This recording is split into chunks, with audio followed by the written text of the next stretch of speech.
I need to tell someone what happened on that cruise. Not because I think anyone will believe me, but because I need to get it out. I need to know I'm not losing my mind. It was supposed to be a reset. 7 days in the Caribbean. I'd just gotten out of a bad breakup, my job was crushing me, and my sister Vanessa practically forced the ticket into my hand. "You need this," she said. And maybe I did. So I went. Alone. The ship was massive. I'm talking small city massive. 15 decks, 4,000 passengers. You could get lost in there, and I kind of wanted to. The first 2 days were fine. Good, even. I ate too much, laid by the pool, avoided eye contact with couples. Standard stuff. But on the third morning, I noticed him. There was a man, mid-40s maybe. Thinning hair, khaki shorts, one of those tropical shirts that's trying too hard. He was sitting 3 tables away at breakfast, reading a paperback. I only noticed because he was staring at me when I looked up.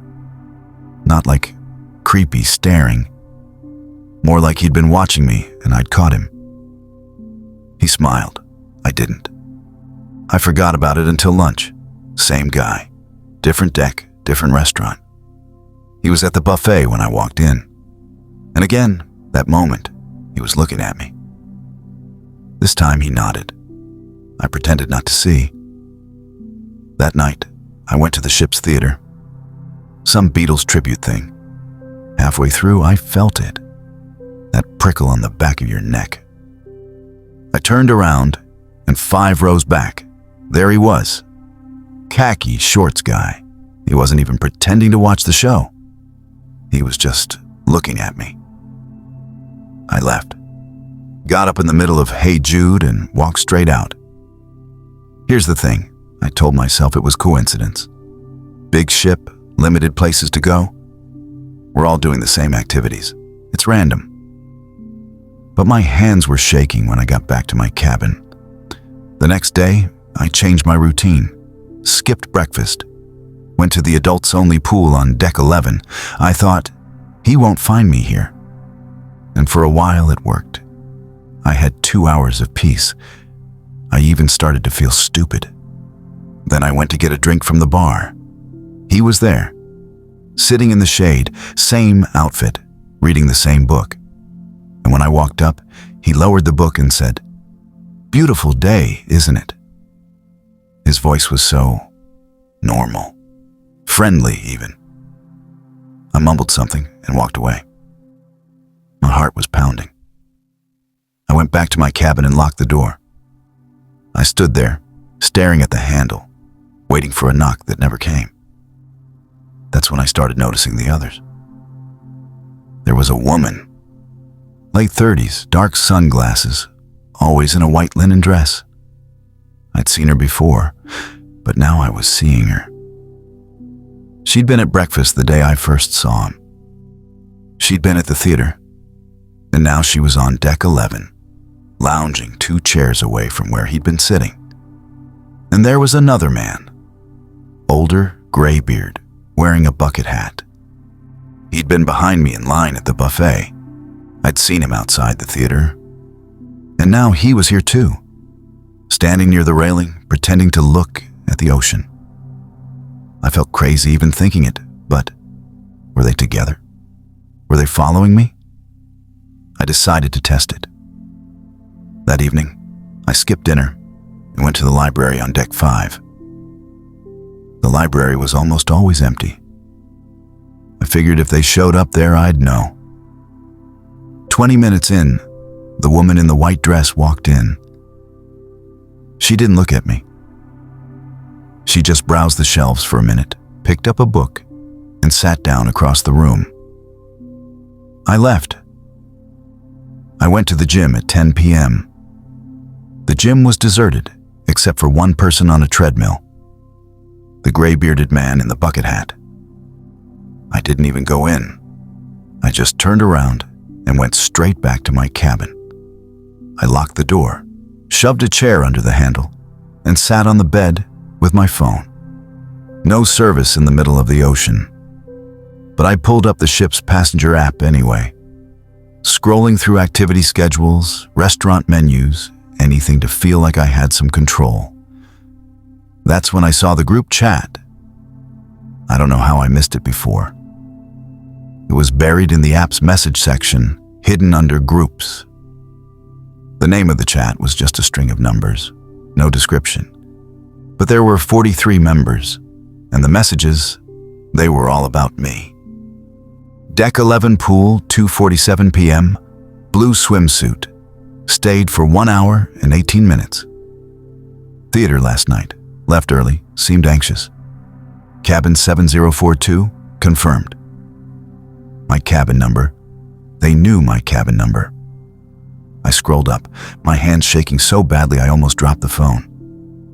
The messages went back days, before I'd even noticed them, before I thought anything was wrong. Target boarded in Miami. Traveling alone, no companions. Target. They called me Target. There were photos, not of me, but of places I'd been. The breakfast buffet, the pool, a blurry shot of the hallway outside my cabin. I wanted to scream, but nothing came out. I just sat there, staring at my phone, reading message after message. They were coordinating. Shifts, they called them. Different people watching me at different times. Logging where I went, what I did, who I talked to. There were even notes about what I ordered at meals. One message said, "She's noticing. Recommend scaling back visibility." Another reply, "Agreed. Let her relax. We have time." Time for what? I checked the members list, but there were no names. Just user IDs, strings of letters and numbers, anonymous. I tried to leave the group. There was no option. I tried to report it. Nothing. The app wouldn't let me. I thought about going to security, but what would I even say? That I found a creepy group chat? That people on a crowded cruise ship kept appearing near me? I had no proof they were doing anything wrong. They hadn't touched me, hadn't threatened me. They were just there. But I knew. I didn't sleep that night. I sat in the chair with my back to the wall, watching the door. Every sound in the hallway made my chest tighten. Footsteps, voices, the ding of the elevator. I kept thinking, are they outside? Are they waiting? The next morning, I didn't leave my cabin. I ordered room service and stayed inside, curtains drawn. I kept checking the group chat. The messages continued. No movement this morning. Stayed in cabin. Confirmed, still inside. They knew. Even when I was hiding, they knew. By evening, I couldn't take it anymore. I had to get off the ship. We were docking the next day, Grand Cayman. I could get off, find the police, the embassy, someone. I just had to make it one more night. I opened the curtains to look outside, and that's when I saw them. On the deck below, at least a dozen people. Standing in a loose circle, all facing up toward my window. The man in khaki shorts, the woman in white, the gray-bearded man. Others I didn't recognize. They weren't moving, weren't talking. Just standing there, looking up, looking at me. I yanked the curtains shut and backed away from the window. My phone buzzed. A new message in the group chat. She sees us. Another message. Good. Proceed to phase 2. I grabbed my bag, my passport, everything I could fit in my hands. I was getting off this ship now. I didn't care if we were in the middle of the ocean. I'd find a crew member, a captain, someone. I opened the door.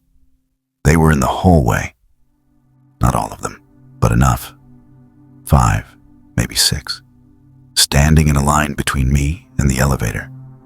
Silent, staring. I slammed the door shut, locked it.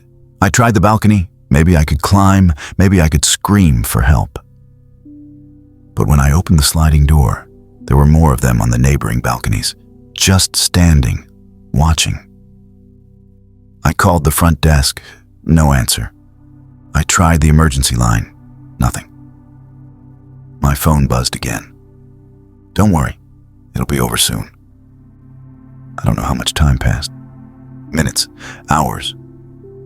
I sat on the floor with my back against the bed, staring at the door. At some point, I heard a key card beep. The lock clicked open. I don't know who came in first. I don't remember faces. Just hands. So many hands. They didn't speak, didn't explain. They just smiled. And here's the thing I can't stop thinking about. When we docked the next morning, I walked off the ship like nothing happened. No one stopped me. No one said a word. I went through customs, got on a plane, came home. But I still get the notifications, new messages, every day. They know where I live now. They know where I work. And sometimes, when I'm walking to my car or sitting in a coffee shop, I see them. Different faces. But I know. The way they look at me. The way they stand just a little too close. I don't know what they want. I don't know why they chose me. But I know they're not done, and I don't think they ever will be.